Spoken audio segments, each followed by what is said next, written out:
So Mark, first of all, welcome to Cape Town. Thank you. I think it's an auspicious day that we have today because you'll notice the audience is looking very thin because they fasted over the last 24 hours. And they're here to devour not just food, but they're here to devour some wisdom as well. But it's auspicious because we've just been commemorating destruction over the last 24 hours or 25 hours. And I think today we are actually celebrating rebuilding. And so it's a great moment post Tisha B'Av to be able to have this conversation and talk about not just the past and what's happened in the last few years in Israel, but also about the future and the rebuilding of the Jewish people and the state of Israel. So I think there's one other thing that's really important for you being in Cape Town, and I understand you haven't been here in 20 years and they haven't really let you out of a boardroom or a classroom in the last few days. But it's auspicious because 111 years ago, someone was born in Cape Town called Aubrey Meyer. You will know him maybe a little better by the name that most people know him, Abba Eban. And not only was Abba Eban one of Israel's greatest statespeople and diplomats, a Cape Town-born South African Jew, but auspicious that you yourself chair the Abba Eban Institute at Reichman University. So there's a degree of synchronicity to have you in the mother city tonight. So just a few words before we begin. The first is, if you would like this to be a conversation between all of us rather than just a dialogue, you'll notice there are QR codes on the screen and on the walls around you. If you scan that, you'll download an app and you'll be able to send some questions into this, and we'll make sure that Mark gets the opportunity to talk about all your questions, and so we can have a meaningful dialogue between us. As a diplomat, he is trained to avoid all of our difficult questions. So we're asking you to take off your tie and your diplomatic hat tonight, because you'll notice that everyone in this room watches CNN, BBC, Sky News, reads the Jerusalem Post and the Times of Israel, is on a WhatsApp group about what's happening in Israel. They are the most informed audience you will ever come across anywhere in the world. So the facts we know, but the insights and the wisdom is really what we want to gain out of you this evening. And that's why I'm going to ask you lots of really short questions, and I'm going to try hold you to some really short answers so we can really get through so much. But the reason why I'm so excited is Teddy Roosevelt used to speak about the man in the arena, the person at the coalface, the nitty-gritty. And over the last 30 years, you have been at the coalface, you've been on those telephone calls with the Prime Minister, you've been with world leaders around the world, and that's the wisdom, the insight, and the anecdotes that I think we want from you tonight. So please take off your diplomatic hat, and let's start with, how does someone with an Australian accent get into the position that you're in today? Not the position I'm in today, but being governor. Your history. Yes. Okay. So I was a Habonim boy. I did the year program in Israel after finishing high school. I was earlier this week at the Herzlian, the Jewish day school, and I went to a very similar sort of school in Melbourne, Australia. My father was a Holocaust survivor, a German Jew. My mother's family were Polish Jews who had enough luck or brains to leave Poland before the war. Though we didn't talk about a lot at home, my father never wanted to talk about anything, but it was always there, and I think that affected me. I have no doubt that that affected me. My sister is a psychologist, and she tells us that we've all got complexes, though we don't know about it, and I'm sure I've got complexes and don't know about it. There's all these books, do you know, there are any psychologists in the audience? There are all these books written about second generation. Anyway, so there's no doubt that that affected me. But I came to Israel on the year program when I finished high school. I came back to Australia, and like a lot of other young Jewish people at the time from Canada, from Australia, from South Africa, I did my BA and was active in the Jewish Student Society, and was active in Habonim, and at the age of 21 left Australia. My mother had to pick up my degree because I didn't want to wait till for my degree to come and went to Israel and never looked back since. Like a lot of Habonim people, I went to the kibbutz, lived on a kibbutz for 7 years. During that time, did my military service.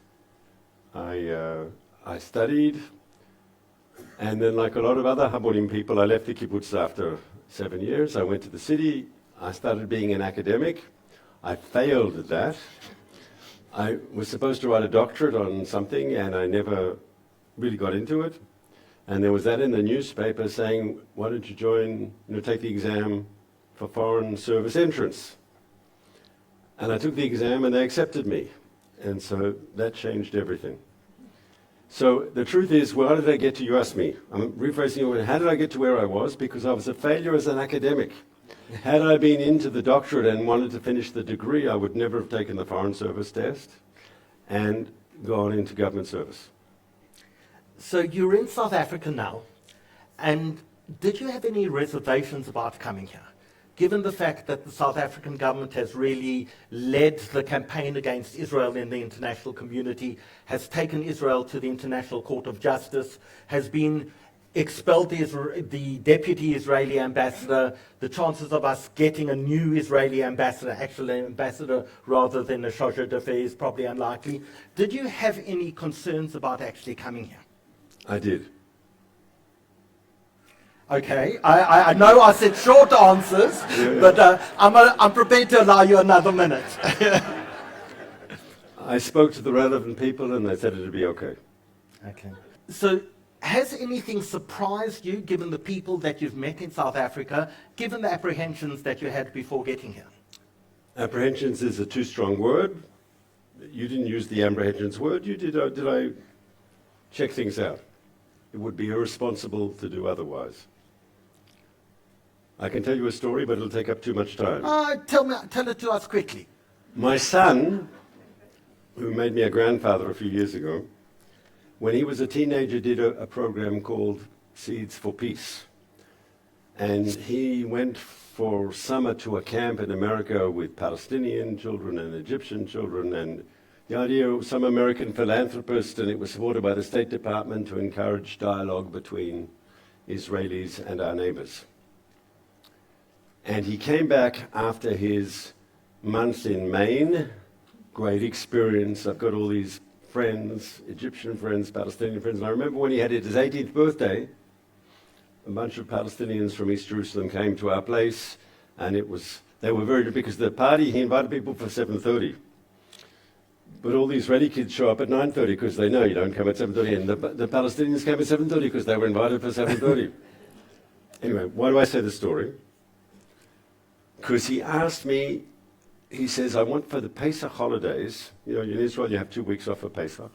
He said he wants to go to Egypt to visit his Egyptian friends. They invited him. So I said yes.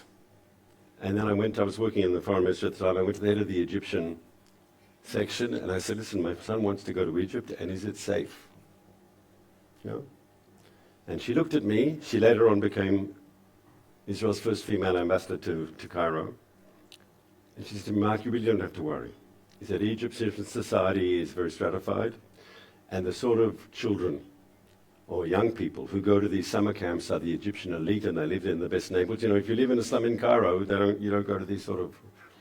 And if they invite him, they will look after him, and it should be safe. So I go home and I told my wife, we don't have to worry, it's fine. I spoke to the person who knows this issue better than, it's all right for a young Israeli kid, he'll be safe. If they invite him, he's safe. So I didn't have to say anything to my son because he didn't know. I told him it's okay for him to go. And I reserved the right to say, listen, someone told me you shouldn't, but he didn't know there was a problem. And about a week after that, he came to me and he said to me something which has stuck with me ever since. And sometimes children, he was like 16 at the time. He's not a children, he's a teenager, yes? He said to me something that I never forget. He said, Dad, they don't want me to come. And then he said, they can be my friend in Maine, they can't be my friend in Cairo. And I think that for him was a very meaningful moment. Because they said at the end of the camp, yes, come and visit. And when it came to, he said, they can't be my friend in Cairo, they can be my friend at summer camp. in America? And I answered that because you asked me, what was the question that made me think of that? About apprehensions or lack thereof. And So I had a similar experience. I had a Saudi friend while studying in the United States, and when it came graduation time, she told me she was terribly sorry, but her parents were coming from Saudi Arabia and they couldn't know she had Jewish friends. And so let's talk about being the man in the arena. What is it like to be working with the Prime Minister as an advisor? What is it like to be on those international calls? What was your life actually like? So you have a life, but it's not yours, okay? It's the sort of job, and it's not the only job like that. Like if you're an officer in the army in a combat unit, it's the same. Maybe if you're a shark on Wall Street and you've got to watch them, you don't have a private life, right? You've got to, you do have a private life, but it always has to be. You can't do a job like that unless you subordinate everything that you do, to the job. It demands total commitment. And I can't tell you how many times we'd sit down on a Friday night at a dinner table and my in-laws would be there and maybe a sister-in-law with her children, and we're about to sit and eat, and the phone rings and it's the Prime Minister, and I disappear for 2 hours and come back afterwards because he's telling me I need to do something, right? And if you work at that level, I believe you have to accept those are the ground rules. You can't complain. No one's forcing you to do the job, but you have to give total dedication to the job. And you've got to think about it this way. I think, I'm not objective, but I think no one has a harder job than an Israeli Prime Minister. Why? First of all, Israel has unique challenges that other countries don't have, okay? Iran and Hezbollah and Hamas and Palestinians. Then you've got all the internal stuff, coalition crises, politics, right? Leaks that shouldn't have been leaked, denying stories that are out there that are not true, so forth. But in Israel, you're the national leader, but Israel's very small, as you know. And so you're also like the mayor, and if the teachers are on strike, it's your fault, and if the garbage isn't being collected, it's your fault. So you deal with everything from the Iranian nuclear threat to is the garbage being collected on Dizengoff Street, right? And Israeli politics is a contact sport, right? And and so I always thought, right, my job is to make the Prime Minister's job easier, not to cause problems, to do what I need to do to get the job. It didn't mean that I didn't tell him things when I disagreed. I gave him my advice. And sometimes he accepted, sometimes he rejected. He actually writes, I don't know if has anyone written, he wrote an autobiography that came out 2 years ago, Bibi, My Story. So like all autobiographies, there's not a single autobiography ever written that's not self-serving, okay? So the book is self-serving. And he gives the way he sees things. But he writes about me, like I mentioned in 1.5 sentences, he writes about me that Regev would say Prime Minister, and I always called him Prime Minister, never Bibi, because I worked for him. I wasn't his friend. I wasn't in the army with him. I wasn't in high school with him. I'm always Prime Minister. I said, Prime Minister, I understand what you want to say, but can you say it differently? And I think we had a relationship where he was clearly the boss, but he respected my professional opinion. He didn't always accept it, and sometimes he would explain to me why he wouldn't accept it, but he wanted contra. I was actually brought to the Prime Minister's office under his predecessor, Ehud Olmert. And I remember when Olmert stopped being Prime Minister and Netanyahu came in, I started to clean out my stuff in the office and prepared. I was sure there'd be a young American with a little kippah, the sort of people, a neocon, who would come in and take my job. I was from Habonim. I was from a kibbutz, right? I was not a natural Netanyahu person. And I was sure I wouldn't be staying on, and I was actually not going through a crisis, but I was running what I wanted to do, because after you work I'd worked for Olmert for 1.5 years, and I was concerned, what am I going to do with my life? Yeah, go back to the foreign ministry and be the Israeli ambassador to Ecuador, right? After you work for the Prime Minister and all the action and all the adrenaline, what, I'm going to go back to the B-Leagues? And I got a phone call. And this is how it works in the real world. They asked me, Mark, if the Prime Minister, the new one, yes? If the Prime Minister asked you to stay, would you? Why do they ask the question that way? Because they don't want you to say no. Because if you say no, he never asked me. They said, if the Prime Minister, they don't want a newspaper story that Mark Regev was asked to stay on and doesn't trust it, right? They say, if he asked you, would you stay on? And I, like that, without thinking, said, of course. Maybe because I didn't want to go anywhere, right? And at the beginning, if I'm totally honest, and we're Chatham House rules here, in every Prime Minister's office... We are online, of course. The whole conversation? The whole conversation will be online when you leave. So we are not under Chatham House rules. I don't think I should have said half the things I said. Too late now. If you sunk, you sunk. You may as well go all in. All right. But in every Prime Minister's office, you've got people who are in the loop and people who are in an outer circle. And I think it's fair to say, because I was an Ulmer refugee, is that the right word? An Ulmer handover? I was... Hand me down. Yeah, hand me down. I was sort of in the outer circle. But I worked with him for about 10 years, and there's no doubt that that changed. And slowly but surely, I think first of all, I came to very much respect him. And I'm not objective about Netanyahu. I've seen him close up. And I have great respect for him. I know that he's fallible. I know that he's a human being. It's very easy to look at someone from far away. They're perfect. They're fantastic. When you see them close up, you see warts and all. And still, I learned so much working for Netanyahu, and I saw him take the tough choices. And I can't tell you now that I know that I'm online. I won't tell you too much. But we became, I think, a good, I think we worked well together, Regev and Netanyahu, right?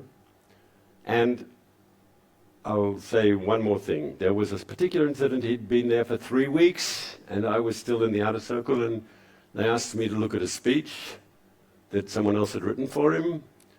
And I remember getting out the yellow marker and saying he shouldn't say that. Something specific in the speech, and because we're going to be online, I won't tell you what it was.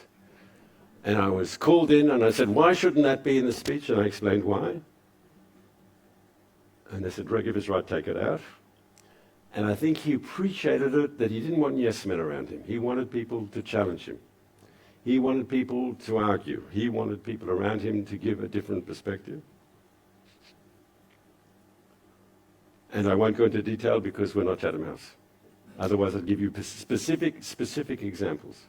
Well, I want to go to the most important relationship maybe that Israel has, and that's one with the United States. And I want to divide it into 3 components. Trump 1, Biden, Trump new era. And let's start with Trump 1. What was that relationship like? Did you sit in on the calls between the Prime Minister and Donald Trump during his first term? So I went to London on the 16th, in 2016. And when I left, it was still Obama. And then when Trump was elected, I was most of the time in London. So I was on conversations between Theresa May and the Prime Minister, and between Boris Johnson and the Prime Minister, but not the Trump conversations. When I came back in 2020, so I was on the tail end of the first Trump term, and so I was on some of those calls, okay? I'll tell you what I can say. That's spokesmen say that. This is what I can say, right? When Trump lost the White House, the Prime Minister asked me, after telling me you want to, write a letter. You write every letter to a president who's leaving, and you say thank you for what you did.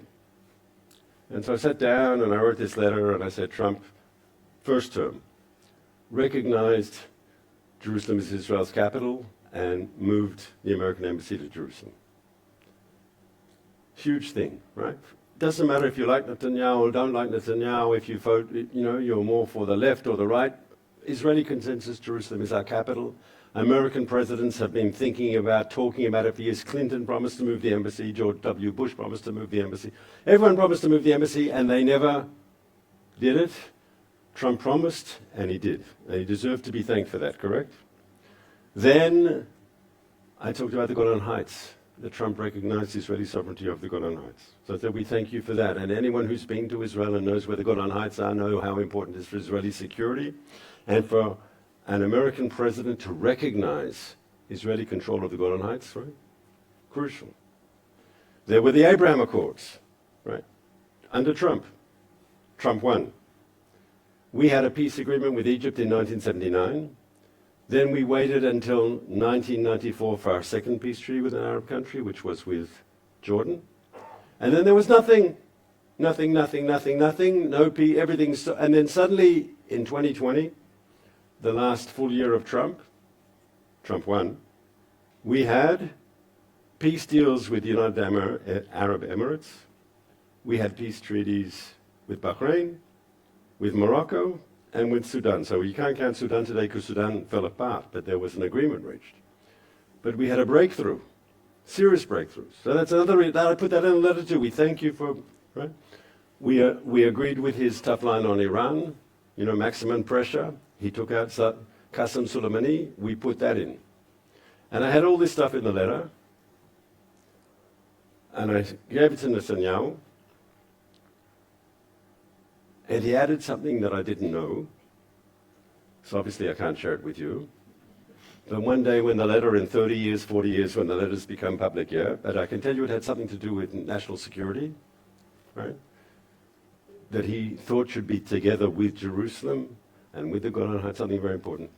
And all this, I think, says that he was a very good president for us in the first term. How does that manifest itself? In 2016, when there was the first election between Hillary and Trump, and they polled Israelis. Now, Israelis don't get to vote in American elections, yes, but they asked them what they think. 2/3 were for Hillary, and 1/3 for Trump. Now, that was because no one knew who Donald Trump was in Israel, and Hillary, of course, was the senator from New York, and she was Bill's other half, right? And people like Bill Clinton, remember Rabin, Shalom Chaver and all this, right? So there was a thing there, and 2/3 Hillary. That means, in American terms, Israel is like California or New York. We're like a blue of the bluish state, right? If you're getting 2/3 for one side, it means you're a solid blue state in America, right? 4 years later, after Jerusalem, after the Golan Heights, after the Abraham Accords, after maximum pressure on Iran and taking out Qasem Soleimani, right? It flipped. In the 2020 elections, the one that Trump lost, 2/3 Trump, 1/3 Biden. Israelis totally flipped. Obviously, because when we look at American presidents, we don't judge them on we judge them on do they treat us nicely or not. And Trump won the hearts of Israelis, the hearts and minds of Israelis. I'll give you another example. Am I speaking too long? You said short answers. Short answers. One short thing. Remember there was that guy in Syria called Assad who used chemical weapons against his own people? And so when he used the chemical weapons for the first time, Obama said, no, you shouldn't do that. It's a red line. No. The second time he uses chemical weapons, Obama goes, no, you shouldn't do that. And then he does it a third time. And then Obama says, red line, you will do it. And if you do it again, there will be consequences. And Assad does it again, and guess what? Nothing. Trump comes into office. Assad uses chemical weapons against his own people. And the US launches missile strikes. Surgical missile against targets of the Syrian regime. And guess what? Never again did he use chemical weapons. Never again. And most Israelis, I shouldn't say that, I should say Mark Regev, but I think most Israelis would say when you're dealing with people like Assad, when you're dealing with people like Saddam Hussein, when you're dealing with the regime in Iran, when you're dealing with these ruthless dictators who have no qualms about massacring their own people, no is not enough. And who stopped him using chemical weapons? And I think Israelis thought that Trump gets the Middle East better than a lot of other people. And rightly or wrongly, depending on your opinion. So I want to spend a minute on Joe Biden. Was Biden a real Zionist? So there's an article that's just come out in the New Yorker, like 2-3 days ago. And they're talking about the Biden administration in Israel. And there was all this pressure on Biden to put sanctions on weapons and so forth. And they said he didn't allow that to happen. There was pressure from all his senior advisors who said you should be more tough with Israel, don't let them do what they're doing. You have to express your displeasure not just in words and in deeds, and deeds meant stopping supply of weapons and so forth. And so there's no doubt he was the biggest Zionist in his own administration. And maybe that's also generational, because he comes from a generation of Democrats which were very pro-Israel, and the current generation of Democrats is in a different place. Mamdani is an extreme manifestation of that. I remember when Biden was elected, I was optimistic because I thought that the two men had a very close rapport. And they did have a very close rapport. I heard them on the phone when there was Biden's son died, and the conversation was very, like these two guys knew each other. When Netanyahu started his public career as the number 2 with the Israeli embassy in Washington in the 1980s. And Biden was then a very young US senator from Delaware. And they built a personal relationship. And Biden would say, you can look it on YouTube, he says, I love Bibi but don't agree with anything he says, but there was a very strong personal bond. And I wrote, when Biden came in, I was out of government and so I could write, and I wrote for the piece in the Jerusalem Post saying, I think that when there are differences because of the strong personal relationship, it'll be like a shock absorber. It'll help you overcome problems when they arise. The sad thing is, a future Democratic president will belong to a different generation. And if I can say something that is not optimistic, because our relationship with the United States is our most important relationship. Though,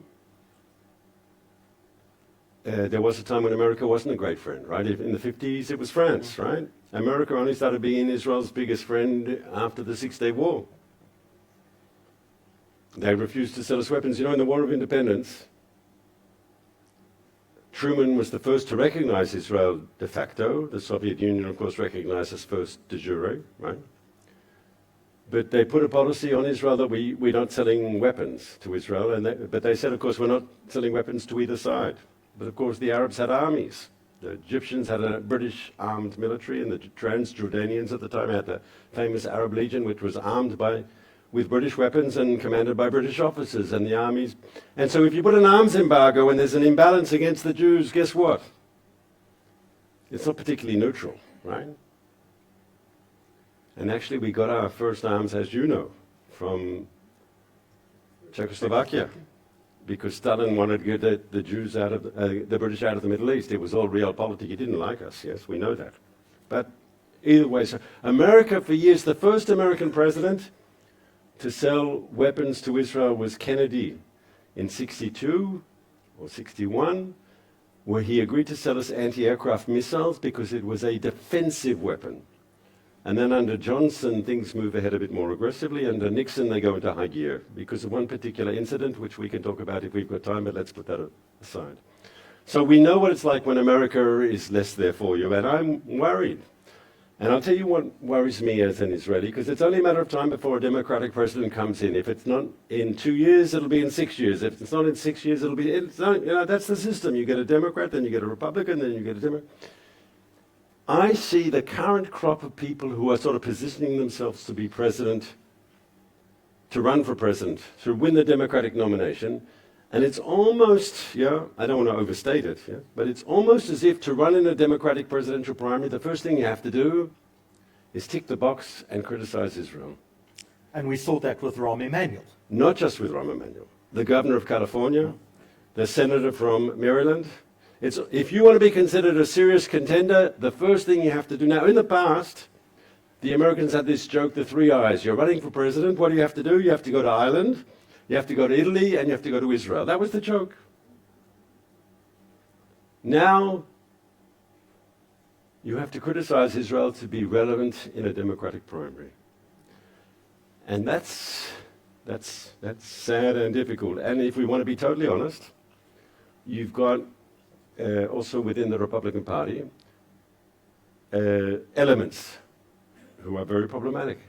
The Tucker Carlsons of the world. Would you put J.D. Vance in the same category? So I don't know. And if I don't know, I don't want to say. But he has had up until now a policy of Republican big tent and not to be critical of anyone, right? And so he has been less critical of the Tucker Carlsons than others. But he wants to be president, so maybe he wants to keep the party united. But a lot of Israelis, I mean, you hear concerns. Everyone likes Rubio in Israel, right? But we don't decide who the American president is, and if it's J.D. Vance, guess what? We have to work with him. I say the following, okay? It's the job of the American people to elect their president, yeah? And it's the job of the Israeli prime minister to get along with that president as best as he or she can. So I want to talk about maybe Trump phase 2. And of course, that's been characterized by a war where the Americans decided to partner with Israel and attack Iran, but maybe ended prematurely.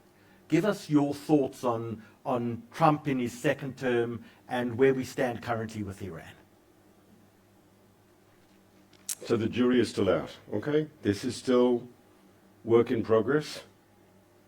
We've had, 11, 12 nights of consecutive American strikes against targets in Iran. And where this is going, we don't know. No one knows. And I don't want to speculate. I don't know. But I can say the following. The first thing that we should all know is in the last 11, 12 days, Iran has fired rockets against Kuwait. I'm going down the Gulf. Bahrain, the UAE, Qatar, Saudi Arabia, Oman, and Jordan. I don't think I left anyone out accidentally. There was a rocket that was fired against Aqaba, and some of the shrapnel entered from the destruction of the missile and landed on Israeli space. No one was hurt. But I think it's very telling that no Iranian rocket has been fired at Israel. They're firing everywhere else at the Middle East, but they're not firing at Israel. Now, is it because the Iranians suddenly read Theodore Herzl and decided to be Zionists? Is it because the Iranians read the Bible and said we were actually promised the Holy Land and it's ours? No. It's because we are successful in our deterrence. They know that if they attack us, Israel will have a pretext, a reason to hit back and hit back hard. And I want to say something that needs to be said. You talked about Tisha B'Av and the fast day that we've just had. We live in a tough neighborhood, and you have to be strong.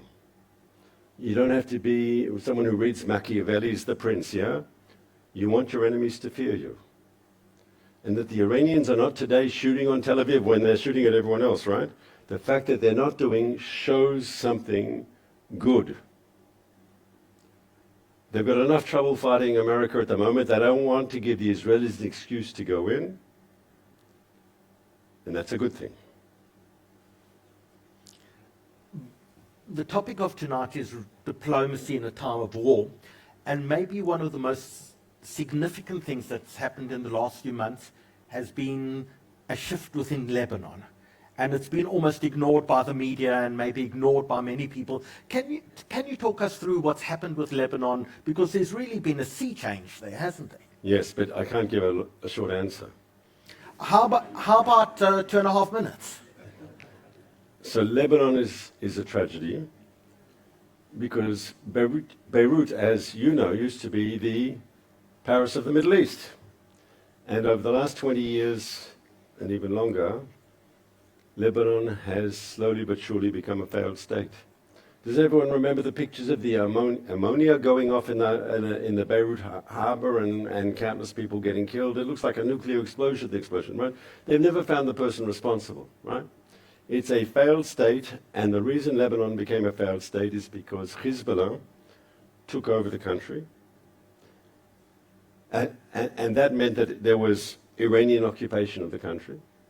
You have a Lebanese ambassador in Pretoria, but he represented up until now a fake, phony government, because the Lebanese government might have had official control, but practical power was in the hands of Hezbollah. When we think of a terrorist organization, we think of a few people with guns, right, who can cause problems, but Hezbollah had military forces, had missiles that many countries don't have. And the fact was, Hezbollah had this much power and the Lebanese state had this much power. Hezbollah could outman and outgun the Lebanese military, the Lebanese police, and they called all the shots in Lebanon. And anyone who spoke out against them could face violent retribution. It was like a mafia clan took over a city. Yeah? And so it was this cancerous growth in Lebanon. But you're right, the dynamic has changed. Because Israel has been hitting Hezbollah hard.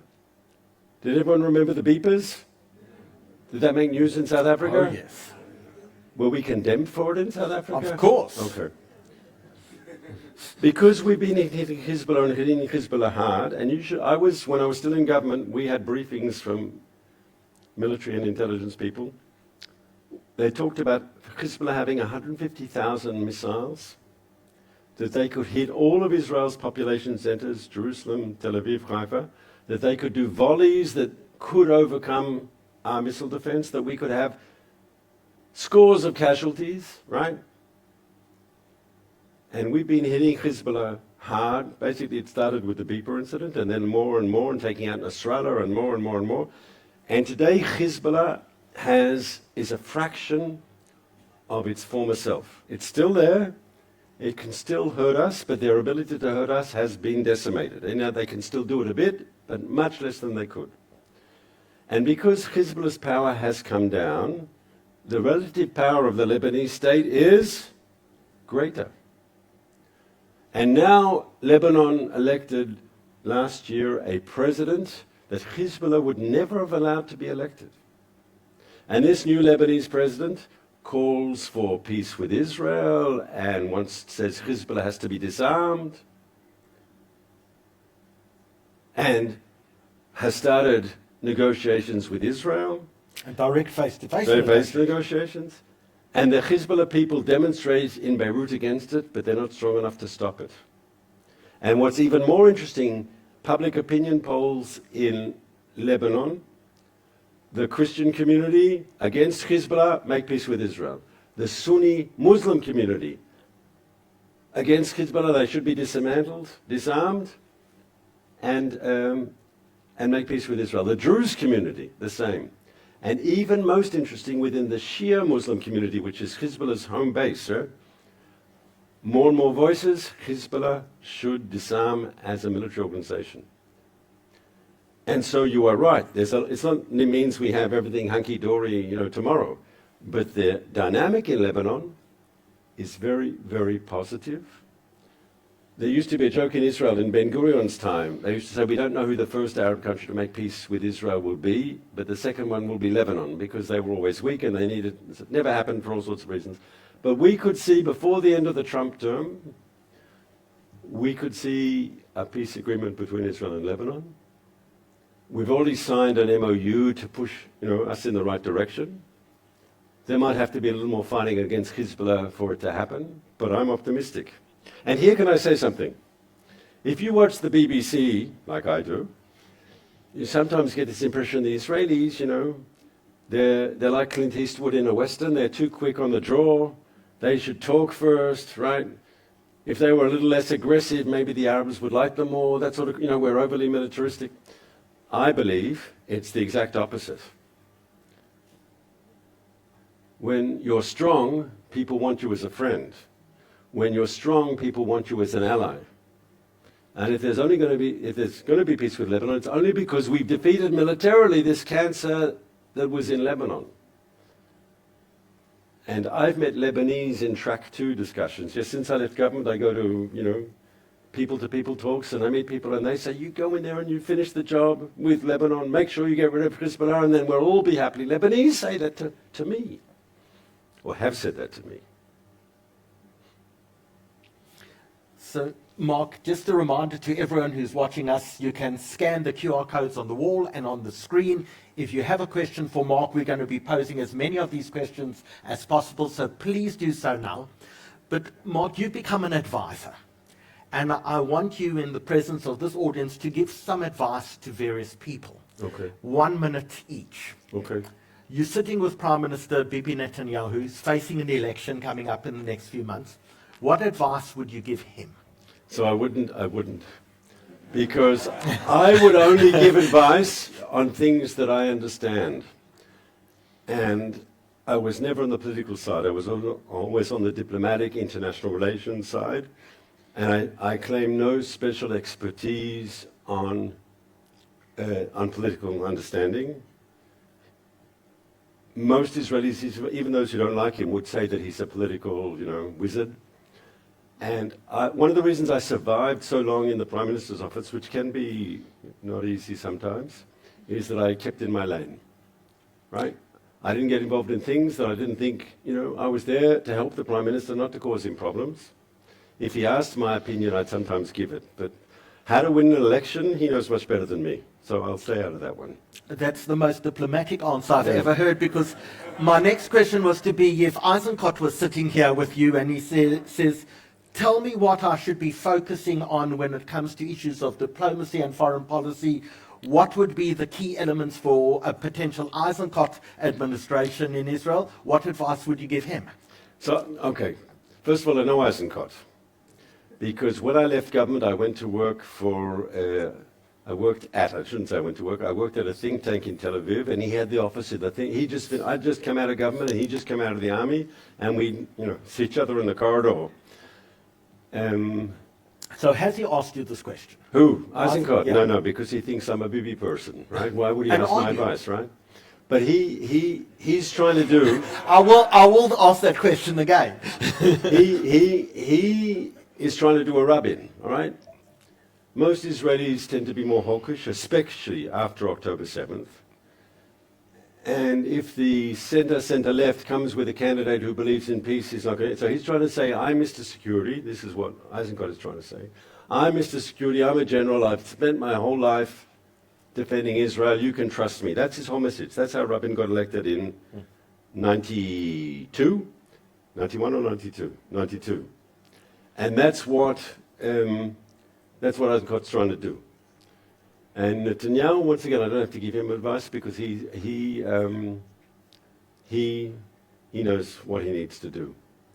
But Eisenkot is interesting because, first of all, it's very interesting because a lot of Israeli politics is ethnic policy. Look, there's two ways to understand Israeli politics. One is look at the ideological divides. Religious, secular, and everything in between, right? Clericalists and anti-clericalists, for want of a better word, right? Then you've got the whole issue of hawks and doves. Though I'm not sure that divides us so much since October 7th, okay? But there are still divisions, like should we settle the West Bank, should we do this, right? That sort of thing. And then you add another dimension like you have in normal countries, more social, democratic, more liberal capitalist. The new British Prime Minister I saw this morning on TV says he's against 40 years of neoliberalism. So Israel's very neoliberal, right? And so you have some of those discussions too. And you can understand Israeli politics through those divides. And it's actually very interesting because some people are very hawkish or right-wing on the issue of Arabs and peace and territories, and they can be very left-wing, like Lieberman, on the religion-state issue. He's very anti-clericalist, right? And you find some people who are left-wing on the religious issues, and, sorry, I've already said that. But people, if you're right-wing on one issue, doesn't necessarily mean you're right-wing on another, because there's the 3-4 different things, and that makes Israel, because like South Africa, we have proportional representation. You have 400, we only have 120, but, So you can understand Israeli politics through the ideological divide. But you can also understand Israeli politics through understanding a tribal metaphor or a tribal paradigm. So if you live in Tel Aviv, if you are secular, if you read Haaretz, if you go to the theater, I guess, with high degree of probability, that you vote for one of the center-left parties. If you live on a kibbutz, doesn't matter if the kibbutz is in the Negev or in the north, I presume you're center-left, unless it's a religious kibbutz. If you live in Beit Shemesh or Beit Shan and you're Mizrahi, your parents came from Morocco or Tunisia, and you're a blue-collar worker, most likely you're Likud. In fact, I've got friends, and they say, you look at someone, how someone dresses in Israel, you can look at a woman, how they dress, and you can probably be, is she wearing a dress or a pair of tight jeans? Is she wearing a head cover or not wearing a head cover? If she's wearing a hair cover, what type of hair color? Is she wearing colors? Let's say she's wearing religiously, but she's got colors and not just something bland. You can usually know with a high degree of probability, not always, but with a high degree of probability how they vote. So can you understand Israel through the lens of ethnic politics? Ethnic is the wrong word, but... And so Eisenkot, now I'm answering your question, is Moroccan. Does that mean he can bring traditional Likud voters over to the other side? So it remains to be said. Rabin was Ashkenazi, and he definitely got some people to come over. But the left has had Moroccan leaders before. Amir Peretz was the leader of the Labour Party. He didn't do particularly well. There's another guy who's everyone's forgotten, except for wonks like myself, called Gabay, who led the Labour Party in this century. Also Moroccan. The Labour Party didn't do well under him. So the fact that you are of a certain ethnicity doesn't necessarily mean you get... And all the Likud voters who live in Beit Shan and are from Moroccan heritage, right? They love Netanyahu, and if I'm not mistaken, his family is from Lithuania, like many South African Jews, yes? Did I answer your question? Yes, but in a very long way. I apologize. So I'm going to ask you for literally 1 minute, because I'm continuing down before we get to the audience questions. Mahmoud Abbas has now called elections. I think he's on year 21 of his 4-year term. Correct. If you were to give him advice, what would you say to him? Look, they've screwed up big time from their perspective. I thought he had an opportunity, and he couldn't do it. On the 8th of October, imagine if the Palestinian leadership on the West Bank that doesn't like Hamas is their political rival, more than rival because they've killed each other in the past, right? Fatah hates Hamas, Hamas hates Fatah. If he would have stood up on the 8th of October 2023 and said, we condemn what Hamas did. You shouldn't kill civilians. You shouldn't rape Israeli women. You shouldn't burn babies. That's not the way the Palestinians conduct their struggle. We believe in a political struggle until the Palestinians... If he would have done that, he would have been in a totally different position than he is today. The Israeli left and center and parts of the Israeli right would say, we've got a serious peace partner. When we finish with Hamas, we can negotiate peace. We've got someone who has stood up to this sort of extremism, to this sort of brutality, to this sort of naked anti-Semitism, let's be frank, right? But he couldn't do it. He couldn't do it. He wouldn't do it. On the contrary, I was watching the BBC and Sky and all this, CNN, and all the Palestinian ambassadors around the world were attacking. It's all Israel's fault. And what is the political consequences of that? They just had this week. They had the primaries in the most left-wing Zionist party. They're now called the Democrats in Israel. It's a coalition of what was left of Labour and Meretz. And they're the left. And they asked the guy who won, the newcomer, because the existing members of Knesset were re-elected in the primary, and the guy who came 5, the guy who wears the kippah, a guy called Fink, Yair Fink he's called. You'll hear the name because he'll be one of Israel's leading, left-wing members of parliament, Zionist, but like Hashem Eretz Habonim, left-wing. Not Habonim, Hashem Eretz. And they say to him in an interview, do you believe in a two-state solution? On Israeli radio. 10 years ago, he's from Meretz, he's from the left, he would say, yes. He doesn't say it today. Now, he might still believe it, but he won't say it. He gives all this language, and I know because I played with words. It's my job. Anything to say, but he won't say, I believe in a two-state solution. He won't say he believes in a Palestinian state. And I would say to this audience, I'd say to you, Howard, if Abbas has lost the Israeli left, if they feel embarrassed to talk about a two-state solution, they've done everything wrong. Forget Netanyahu, forget the Israeli right. You've lost the Israeli left, the people who were the biggest supporters of Oslo. What have you done, Mr. Abbas? You had an opportunity, Now we can ask why he didn't. I promised you a short answer, I'm not giving you one, I apologize. Right? But you have to ask yourself, why has Abbas lost? There used to be a camp in Israel called the Peace Camp who were out there demonstrating it. Also, remember, because we have proportional representation like you have in South Africa, you'd think the party of the Zionist left would want to differentiate itself from Eisenkot and from Yair Lapid and then actually talk about things that the other ones don't want to talk about. Maybe they could get... They don't want to do it. And I think I would say to Abbas, you can complain about Netanyahu till tomorrow, fine. You can complain about Ben-Gvir and Smotrich, fine. But tell me, Mr. Abbas, why have you lost the Israeli peace camp? Why has your behavior destroyed the Israeli peace camp? Fair question? Fair question. My fair question is, let's say you wish to supplement your retirement funding by betting on Polymarket. Who do you think will win the Palestinian elections? Yeah, there'll be fear. There'll be. First of all, I'm not sure there'll be Palestinian elections. I once wrote a piece out of government. You can't write this sort of thing when you're in government. Also for the Jerusalem Post.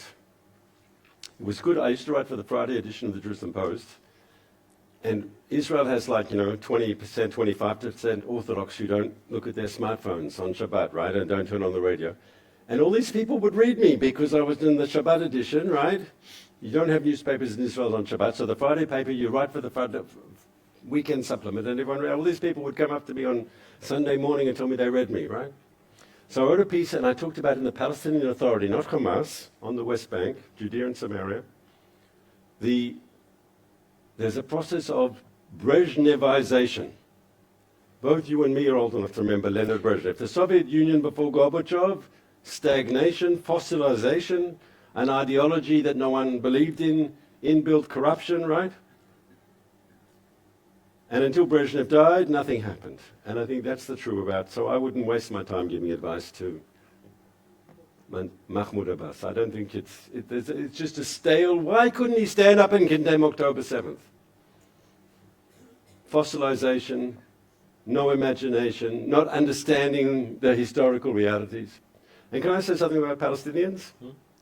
In these track 2 dialogues, I meet Arabs from across the Middle East. Okay? I meet Syrians, have interesting conversations with them. I meet Lebanese, have interesting conversations. I meet Saudis, have interesting conversations. Whenever I meet Palestinians,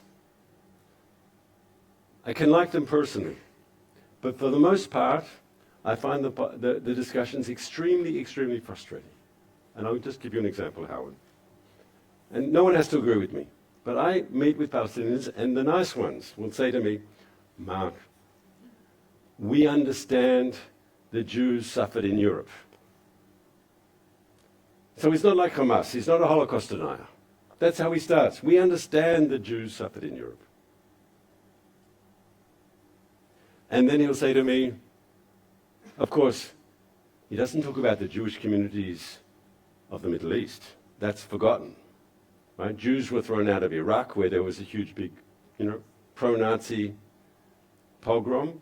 He doesn't talk about the Jews of Syria, where my wife's family is from, where they were massacred. Right? He doesn't talk about the Jews of Egypt, right? That's irrelevant. Okay, but he says to me, I know Jews, and he's trying to be nice to me, right? He said, I know that Jews suffered greatly in Europe. But why did Europe, his words, not mine, why did Europe have to solve its Jewish problem at our, the Palestinian, expense? So I know Jews suffered, but why did Europe, imperialism, Western imperialism, have to solve Israel, the Jewish problem at our expense? So first of all, he's ignoring history, because in the Second World War, the Palestinian leadership wasn't neutral. They were on side, and to say it was only Europe that were anti-Jewish is, frankly, a convenient myth, right? Their leader, Benjamin Husseini, as you know, Howard was a Nazi and was... Right? Sat in Berlin. And yes, and after the war, when everyone knew about the Holocaust, he was still elected in 1949, the head of the all-Palestine government in exile, right? Was in Gaza. But when he says to me, why did the Jews have to solve our problem? Why did Europe have to solve its Jewish problem at our expense? What's he basically saying? That Israel is illegitimate. That Israel was an imperialist thing. We didn't do anything wrong. The Europeans killed Jews and then we paid the price. He's saying Israel is he's a friend, he wants to talk to me, he thinks he's being nice, but he's telling me something that is very truthful from his perspective and very authentic from his perspective, and he's a Palestinian moderate who wants to come to dialogue with Israelis. But he's telling me that Israel is original sin. That's what he's telling me. And what's the truth? If I stole his land, in his perspective, it doesn't matter if I'm willing to give back 50% or 80% or 90%, I'm still a thief. If Israel is illegitimate, what sort of peace are you offering me? If Israel has no legitimate claim to the land, then he just waits to get stronger and he will kill me. Right? And that's a Palestinian moderate. And so I am optimistic about peace in the Middle East because I think the other Arabs are going through a very positive process. Right? We will see the extension of the Abraham Accords. We'll see more and more Arab countries, more and more Muslim countries making peace with Israel. Saudi Arabia is possible. Indonesia, the largest Muslim majority country on the planet, is possible. If Saudi Arabia moves and Indonesia moves, the other smaller Arab and Muslim states will follow. I'm very optimistic. But the Palestinians, if they ever make peace with Israel, they'll follow the others. They won't lead. In fact, for many years we were told, if Israel makes peace with the Palestinians, then we get 20 Arab states. That was the Arab Peace Initiative from the turn of the century. Israel makes peace with the Palestinians and that opens the Arab world to us. That's not going to happen, but it could happen in the opposite direction. We make more and more peace treaties with Arab and Muslim countries, and it's going to happen. I'm very optimistic. The Palestinians who see themselves as an integral part of the Arab and Muslim world, as Israel is more legitimate, as Israel is more accepted, it'll get to the Palestinians. It'll happen to them too, but it'll happen to them last. Danny and Yvette, am I allowed to run a little longer? Well, should we ask the audience, are we allowed, can we go a little longer? Maybe somebody has a babysitter that they're paying for. And Let them pay extra. Oh. Is Hamas finished? Right. When, after October 7th, the Israeli government said, as part of, in a cabinet decision, when this is over, Hamas will be no longer running Gaza. Hamas will be disarmed. There won't be a military force in Gaza that threatens Israel. And that there'll be a different sort of Palestinian government in the Gaza Strip, which will not threaten Israel. They were our war aims. And close to 3 years on, that hasn't been achieved. Okay? If you take the stated war aims of Israel, we failed. But in the real world, never let the perfect stand in the way of the possible. And if you compare where we were in October 23 to where we are today, I think it's a no-brainer. The IDF controls between 60 and 70% of Gaza. The part of Gaza that we control is the part that is contiguous to the Israeli frontier, which means those communities in southern Israel, all those kibbutzim that were eyeball to eyeball opposite Hamas, they now see Israeli soldiers on the other side of the fence. They don't see Hamas. And Hamas has been hit and their military machine is substantially destroyed. They have enough police power to control the population in the 40%, 30%, depending on how you count it, of Gaza that they still control. And they're very brutal to their own people. But their ability to hurt us, to attack us, has been largely depleted, if not totally.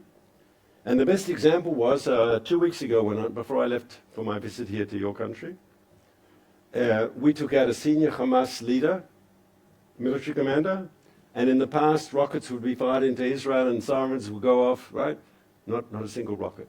Do they suddenly like us? And the answer is, of course not. They can't. And so, if you say, have we achieved all our war goals? The answer is no, it's still work in progress. But are we in a superior position strategically, from a security point of view, from where we were on October 7th? And the answer is undoubtedly yes. And I believe, no one has to agree with me, but I believe in the real world, good is good. Perfect is better, but perfect is, sometimes unachievable at this time.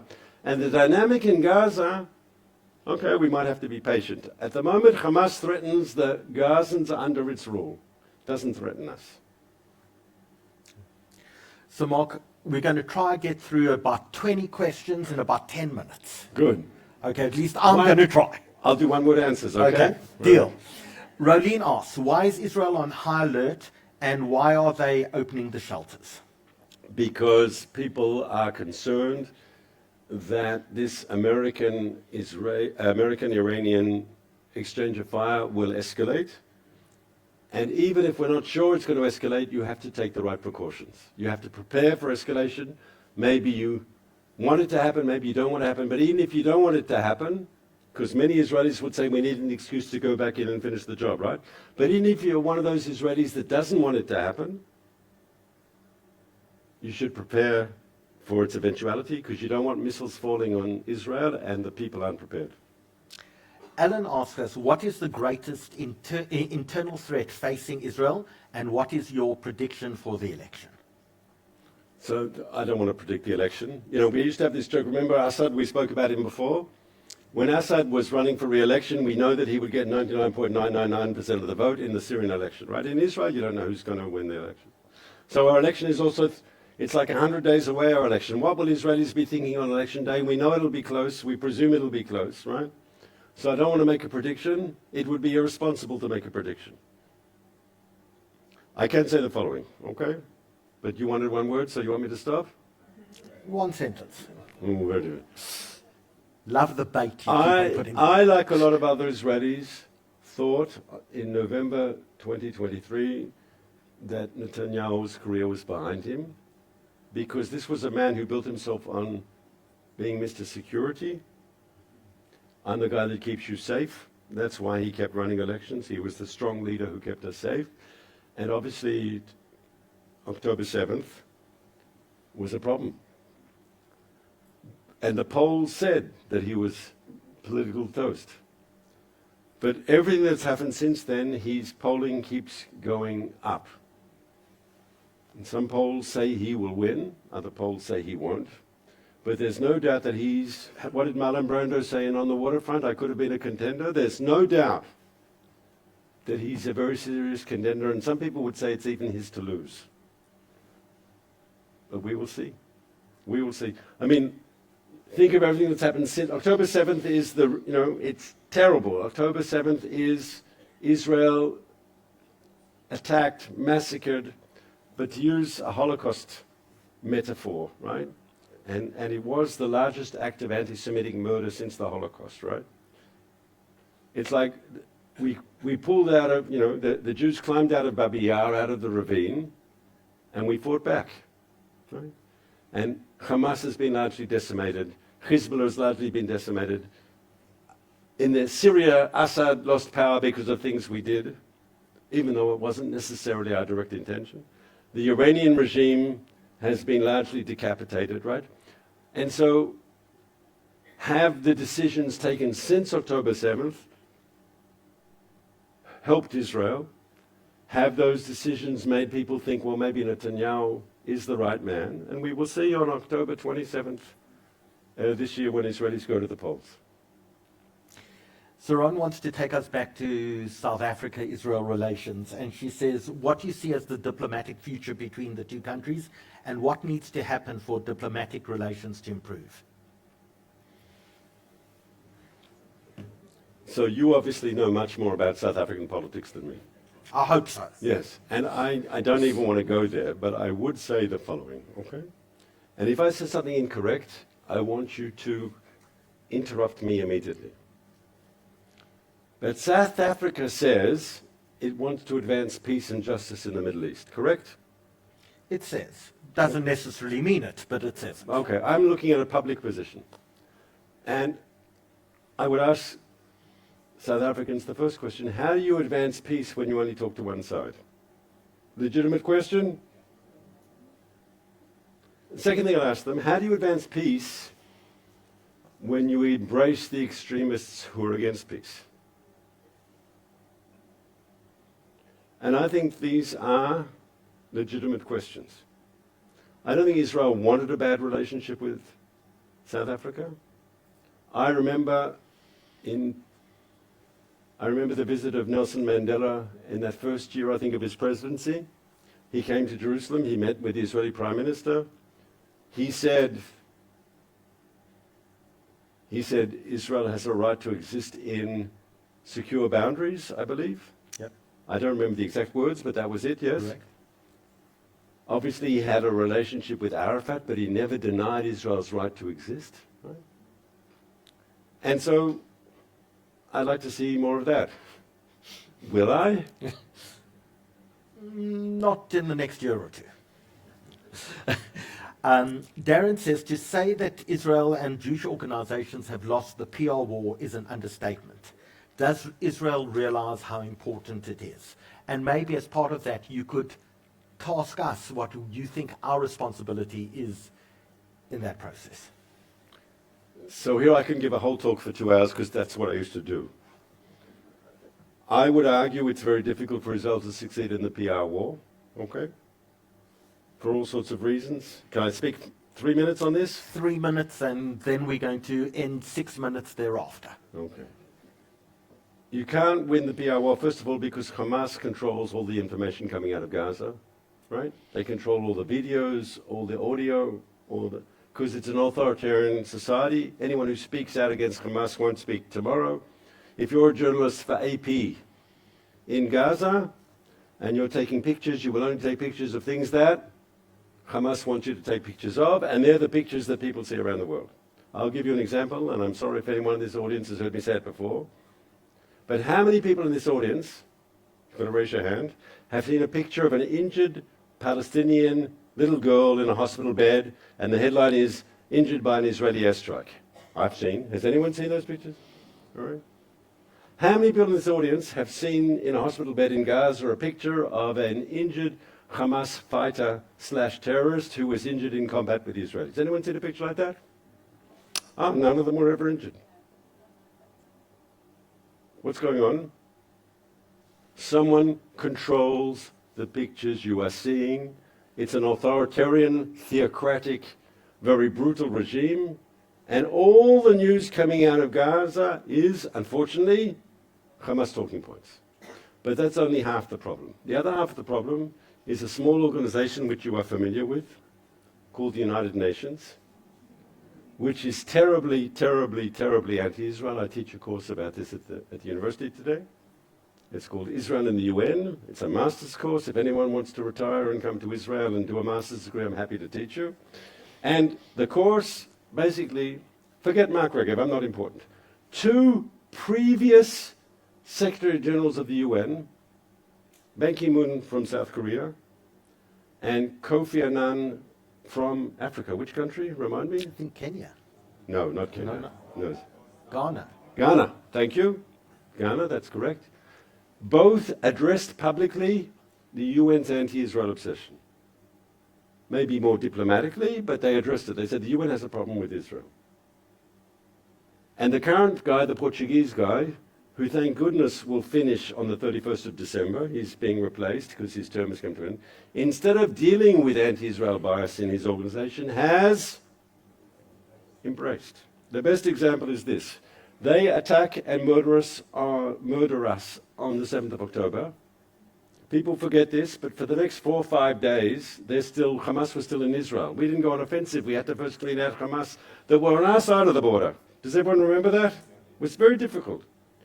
And then about 10 days, maybe 2 weeks, we go on offensive. And then he called for a ceasefire.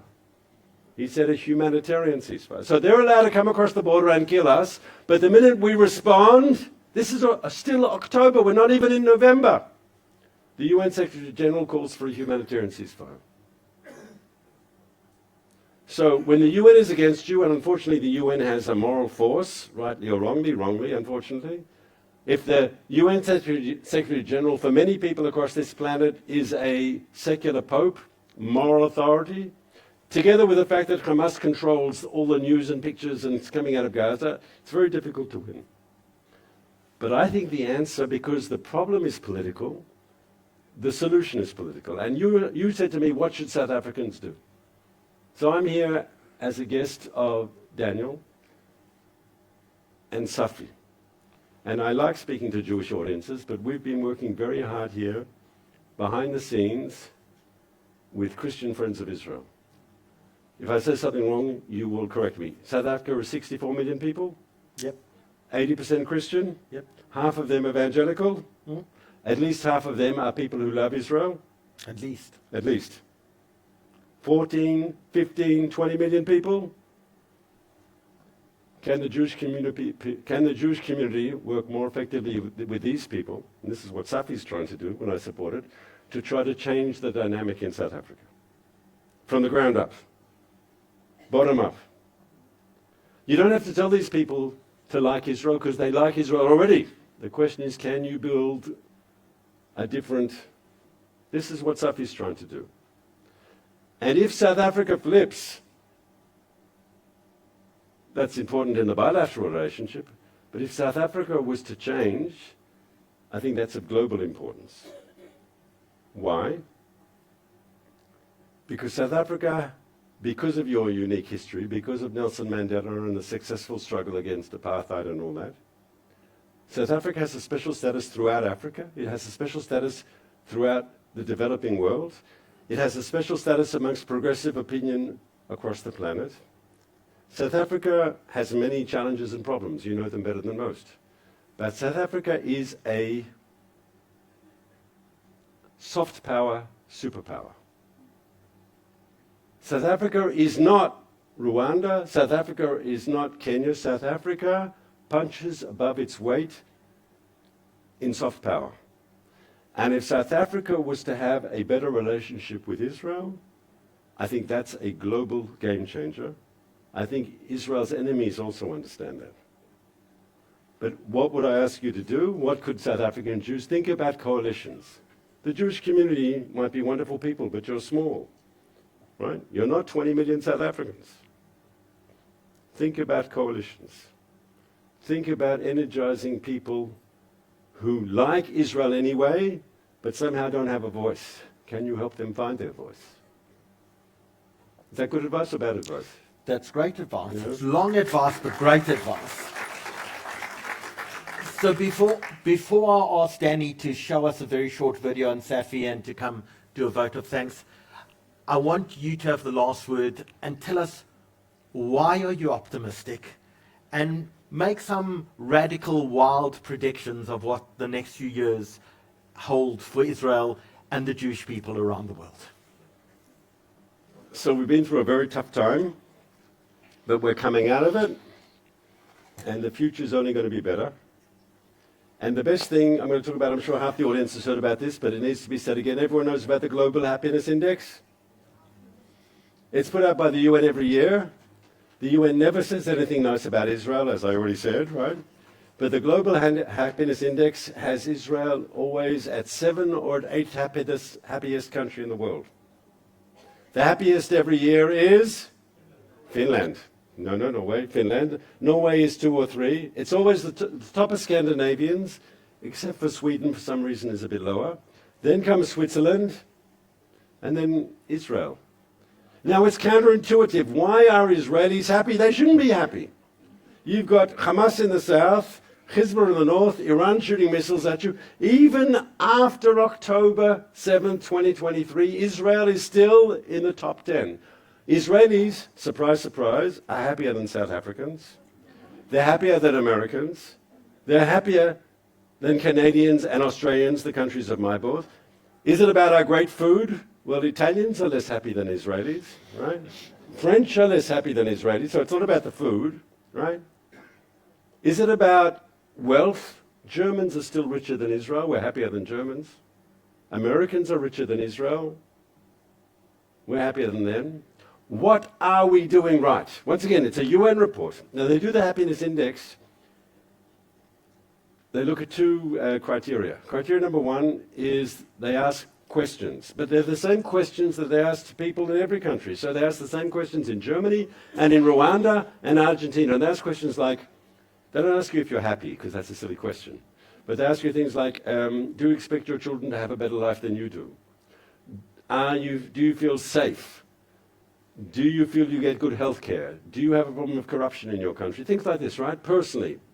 And then they use, the other 50% is objective data like life expectancy and the health system and education, and they look at objective UN thing. And I don't know how they do exactly their methodology, but it's the same methodology that is applied uniformly, equally across the planet. And Israel, counterintuitively, as I said, is very, very high. And I have a theory. Why is it that Israel does so well on the happiness index? Number 1, we are a democratic, liberal, pluralist. You know, you've got Arab Israelis and Haredi Israelis and Orthodox Israelis and non-Orthodox Israelis. Pluralist, liberal, and entrepreneurial society. Okay? And Israel has changed. In the past, what was the ideal type Israeli? To use the Weberian term, the ideal type Israeli was the kibbutznik warrior, the kibbutznik paratrooper. Ariel Sharon was an ideal Israeli according to the Israeli myth. Yitzhak Rabin, the palmachnik who wants only, when people asked Rabin, why did you go into the army? He said, well, I wanted to be a farmer. And then because of the situation, I had to become a soldier. That was the myth of Israel. Today, what's the myth of Israel? What do all the young people want to be? They don't want to be Ariel Sharon's and Yitzhak Rabin's, which used to be the myth. Today, everyone wants to be high-tech entrepreneurs. It's very liberal, very capitalist. I want to make a startup that will be bought by Intel for $20 billion. That's the Israeli myth today, right? That's what Israel is all about, high-tech.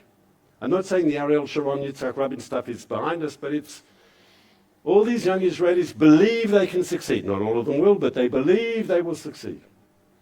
It's very exciting. So we've got all the advantages of a liberal, pluralist, capitalist, entrepreneurial, free society. And then we have something that America doesn't have. We have the good things from tradition. We have very strong families. Secular Jews, Orthodox Jews, everyone in between. You go to your mother on Friday night. And the family gets, I remember when I worked at our embassy in Washington, I'd meet people and they say, I see my children twice a year on Thanksgiving and on Christmas, right? No, not in Israel. In Israel, if my kids don't come on Friday night for dinner, they better have a good excuse, right? And that's something very Jewish. And it's across all sections of Israeli society. Family structure is strong. Community is strong. A sense of purpose is very strong. There's another concept in sociology called atomization, that you're alone in the big city, right? That you don't feel you belong to anything. Israelis feel that they belong. They feel purpose in their life. They feel their life is going in a good direction. We see it. My daughter is an army officer, and when October 7th happened, she was drinking wine with friends on some beach opposite around Napoli in Italy, right? I got phone calls. Dad, I was out of government at the time. Dad, I've got to come home. Got to come home. Get me on a plane. Use your connections. Get me a ticket. Because no. Usually when there's a war, people say, let's move out, right? It's dangerous. Literally tens of thousands of young Israelis rushed to airports to voluntarily come back to Israel, to go to their army units. Now, there's no law saying that if you're overseas, you have to run back, right?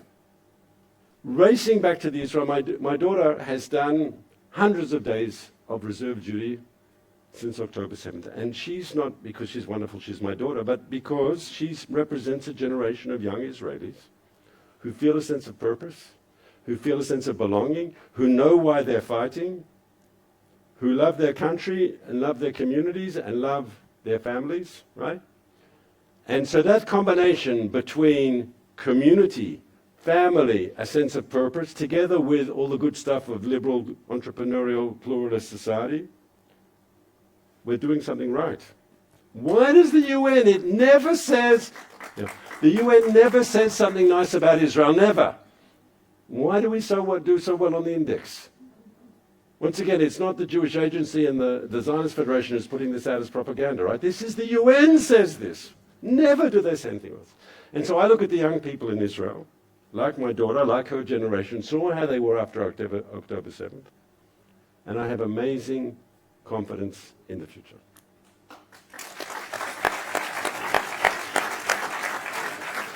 Mark, I feel really guilty because you've come to our remarkable country and you've educated us, but we haven't had an opportunity to maybe show you some of the magic and the beauty that exists throughout our nation. You haven't had a chance to go to the wine farms of Stellenbosch and Franschhoek and Paarl. You haven't had a chance to go up Table Mountain. You've left us with some inspiration, but the only thing we're asking you is come back, spend a little more time with us, and continue to inspire us every time you're in the country and every time we turn on our televisions. Thank you so much for joining us.